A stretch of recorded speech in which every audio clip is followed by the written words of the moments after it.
There are moments when hope feels like a stranger who has packed its bags and left without saying goodbye. He knew that feeling all too well. Days blurred together into a gray fog where every step forward felt meaningless, every effort wasted. The dreams he once chased now seemed like cruel jokes dangling just out of reach. He woke up each morning not with excitement, but with dread, wondering how he would endure another day. The people around him offered empty reassurances. Things will get better. But those words didn't reach him. How could they, when each breath felt heavier than the last? The truth was simple and brutal. Hope was gone. And without hope, even the smallest tasks, eating, working, speaking, became mountains. He carried the silent question everywhere. What's the point of moving if nothing will change? It was on one of those nights, when the silence pressed so loudly against his chest, that he stumbled upon a line from Marcus Aurelius. If you are distressed by anything external, the pain is not due to the thing itself, but to your estimate of it, and this you have the power to revoke at any moment. At first, those words felt impossible. But then, like a faint candle in a dark room, they revealed something he hadn't considered. Maybe it wasn't about waiting for hope to return. Maybe it was about learning to walk without it. And that realization, fragile as it was, became his first step. If you're listening now, maybe you know that same emptiness, that same question of why to keep going. If so, stay with this story. Subscribe to this channel because here we face the darkest places together and learn that even when hope feels gone, you can still move forward. He realized that hope was like the weather, sometimes clear and bright, sometimes stormy and hidden. But unlike the weather, waiting for it to change wasn't enough. He needed to learn how to keep walking, even through the storm. So he began with the smallest action imaginable: movement. On mornings when his body begged him to stay in bed, he forced himself to put one foot on the ground, then the other. Standing wasn't victory, but it was resistance. Walking to the kitchen to make coffee felt meaningless, but it was an act of defiance against despair. The Stoics had warned against being slaves to emotions. Seneca once wrote, "It is not that we have a short time to live, but that we waste much of it." Despair had convinced him that movement without hope was wasted effort. But the Stoics taught the opposite. Effort itself was the victory. To act when you don't feel like it, to move when you don't see the point, that is strength. And so each day, he practiced moving without waiting for permission from hope. He made lists, not of dreams or distant goals, but of small, immediate actions. Cook a meal, call a friend, clean a corner of the room. These acts were not glamorous, but they were proof. Proof that even without hope, he still had will. Proof that despair had not completely won. If you are listening now, maybe you too are waiting for hope to return before you act. But hear this: you don't need hope to take the next step. You need only the courage to move. And sometimes hope isn't something that comes before movement. It's something that is built by it.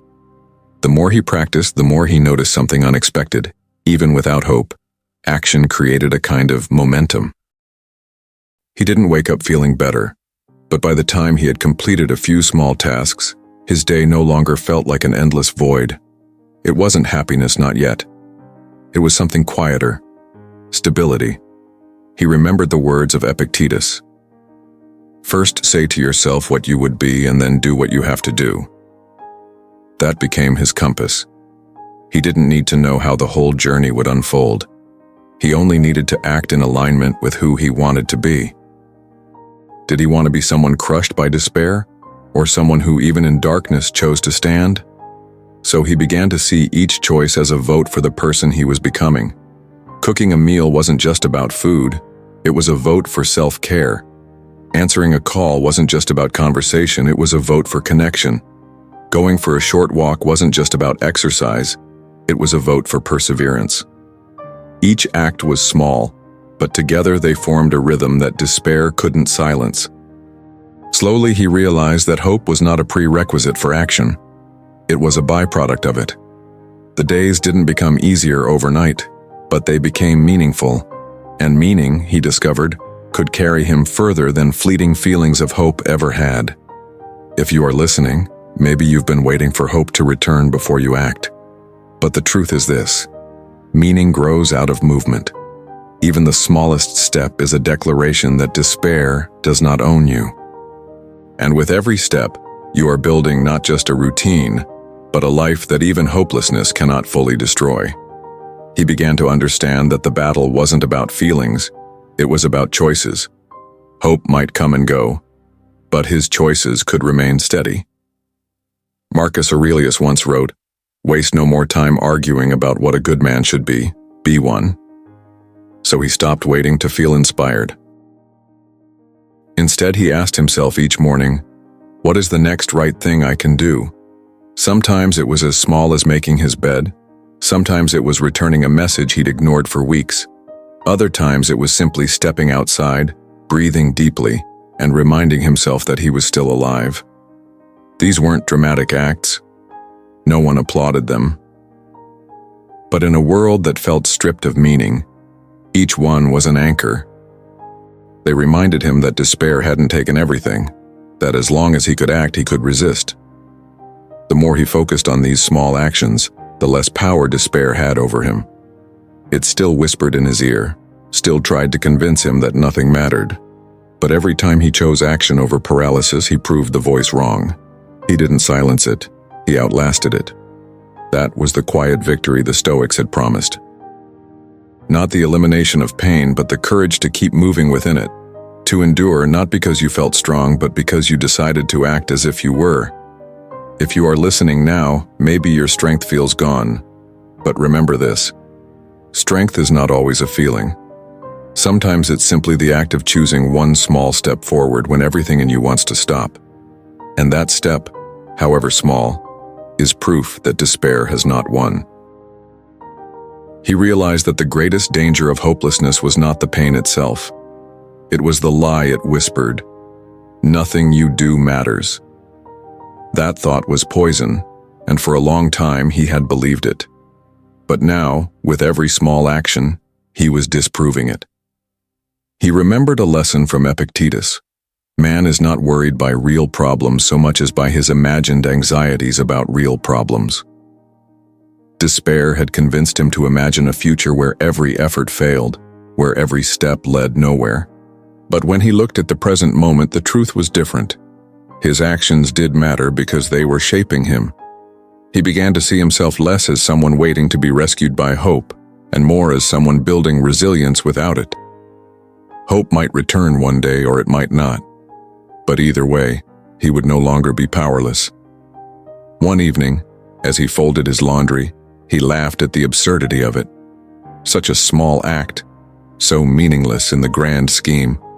Yet here he was, proving that even in hopelessness he could bring order, he could create change, he could choose. And in that laughter, he found something he hadn't felt in months: relief. The Stoics never promised that life would feel good. They promised that meaning could be created even in the midst of suffering. And meaning, once found, could carry you further than hope ever could. If you are listening now, maybe you too feel that nothing matters. But remember this: everything you choose today is shaping the person you are becoming. And even in despair, you have the power to decide who that will be. What surprised him most was that movement without hope didn't feel empty anymore.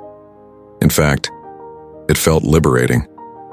He no longer carried the burden of waiting for life to feel good before he acted. He simply acted, and in that action, he found a strange kind of freedom. He thought of Marcus Aurelius, who ruled an empire while facing wars, plagues, and betrayal. Even in the darkest moments, the emperor wrote to himself, "Do not waste what remains of your life in speculation about others. Focus only on what is within your control." Those words echoed in his mind like a steady drumbeat. So he stopped asking when hope would return. Instead, he asked, "What is mine to control today?" That question became a shield against despair. He couldn't control the past. He couldn't control the future. He couldn't even control how he felt when he woke up. but he could control what he chose to do with the hours in front of him. And that control was enough. He started walking further each day, not to chase hope, but to practice resilience. He cleaned his small apartment not to impress anyone, but to prove that order was still possible. He reached out to help a friend, not because he felt strong, but because he refused to let despair make him selfish. Each act became its own reward. Each step carried its own meaning. And slowly, almost imperceptibly, his days began to change shape. Not because hope had returned, but because he had stopped waiting for it. If you are listening now, maybe you too feel trapped by the absence of hope. But remember this, hope is not the fuel for movement. Movement is the fuel for hope. And even if hope never fully comes back, your actions can still build a life worth living. There were still nights when despair came back like a storm. It whispered that his efforts were pointless, that no matter how many steps he took, nothing would truly change. And some nights, he almost believed it. But the difference now was that he no longer stopped moving. He thought of Seneca's words, "Sometimes even to live is an act of courage." Living, when everything inside him screamed to quit, had become his quiet form of bravery. He didn't need grand victories to prove his strength. Each day lived with persistence was proof enough, so he persevered. On the days when energy was low, he did less, but he still did something. On the days when fear was loud, he walked through it anyway. And on the days when despair told him to lie down, he stood even if only for a moment. Perseverance wasn't glamorous, but it was powerful. The world around him didn't change overnight. The bills didn't disappear. The struggles didn't evaporate. But inside, something had shifted. He no longer defined himself by the presence of hope, but by the presence of action. And that shift made him unshakable in a way he had never been before. If you are listening now, maybe your storm feels endless. But remember this, perseverance is not about never falling. It is about refusing to stay down. Each step you take, no matter how small, is proof that you are still in the fight. And sometimes that's all that's needed to keep going until the storm passes. He started to notice that his quiet persistence was influencing more than just himself. A friend, struggling with his own battles, asked him one day, "How do you keep going when it feels pointless?" He didn't give a polished speech. He didn't quote philosophy like a teacher. Instead, he answered honestly, "I just do the next thing. Even if it feels small, even if it feels meaningless, I do it anyway." The friend looked at him with surprise, as if waiting for a deeper secret. But there wasn't one. That was the truth. Movement itself had become his lifeline. And by living it, without fanfare, he had unknowingly become a lighthouse to others. The Stoics believed that virtue is not only for the self, but for the world. To act with courage, discipline, and wisdom is to shine a light that helps others find their own way. And in that moment he realized that his small steps weren't just keeping him alive. They were giving others the courage to keep walking too. Hope hadn't returned in a dramatic way, but something more reliable had taken root. Purpose. Not the kind built on grand dreams, but the kind built on daily actions that ripple outward. His struggle, once isolating, had become a bridge. His survival was proof that others could endure as well. If you are listening now, remember this. Your quiet persistence might be someone else's lifeline. Even when you think no one sees you, your choice to keep moving sends out a signal. You are showing others that it is possible to endure. And that, in itself, is a powerful kind of hope. One evening, sitting quietly by the window, he realized something profound. Hope had never truly been gone. It had simply changed form. For so long, he thought hope was about big dreams and promises of a brighter future. But now he understood. Real hope was hidden in the smallest acts of persistence. The Stoics taught that true strength is not found in controlling fate, but in mastering yourself. He had learned that even when life stripped him of certainty, of joy, of motivation, he could still choose to act. And that choice itself was hope, not the fragile kind built on circumstances, but the durable kind built on character. He no longer chased the feeling of hope. Instead, He practiced it through action.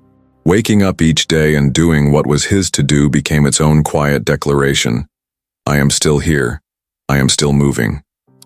The world outside remained imperfect, sometimes even cruel.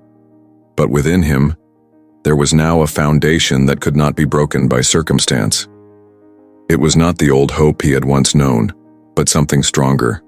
A hope born from resilience, from the refusal to give up.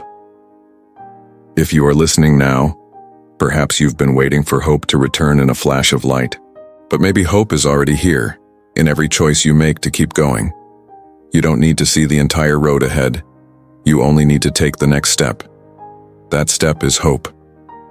He never found a single moment when life suddenly felt light again. There was no sudden rush of joy, no grand return of the old hope he once knew. What he found instead was something stronger, a steady rhythm of resilience. Each day lived with courage, each step taken despite despair, became a thread. And over time, those threads wove into a fabric he could lean on. Not flashy, not fragile, but durable. The kind of strength that comes not from avoiding the storm, but from walking through it again and again until you learn you can survive it. This was the lesson the Stoics had always whispered through the centuries. You do not need to feel hope to move forward. You need only the will to act, to endure, to persist. And in that persistence, hope takes root quietly, invisibly, until one day you realize it has been growing inside you all along. If you're listening now, maybe you are in the middle of that storm. Maybe you wake each day asking yourself, what's the point? If so, hear this. The point is not to feel ready. The point is to act, even when you don't. Because action itself creates the strength you thought you had lost. Hope may feel gone, but you are still here. And that means there is always a next step to take. Take it today, take it tomorrow. Take it again and again until you see that what you've built through perseverance is more powerful than hope. It is resilience. And if this journey has spoken to you, I invite you to subscribe to this channel. Not for numbers or vanity, but because here, we walk this path together, carrying ancient wisdom into modern struggles, reminding each other that no matter how heavy life feels, we can always keep moving forward.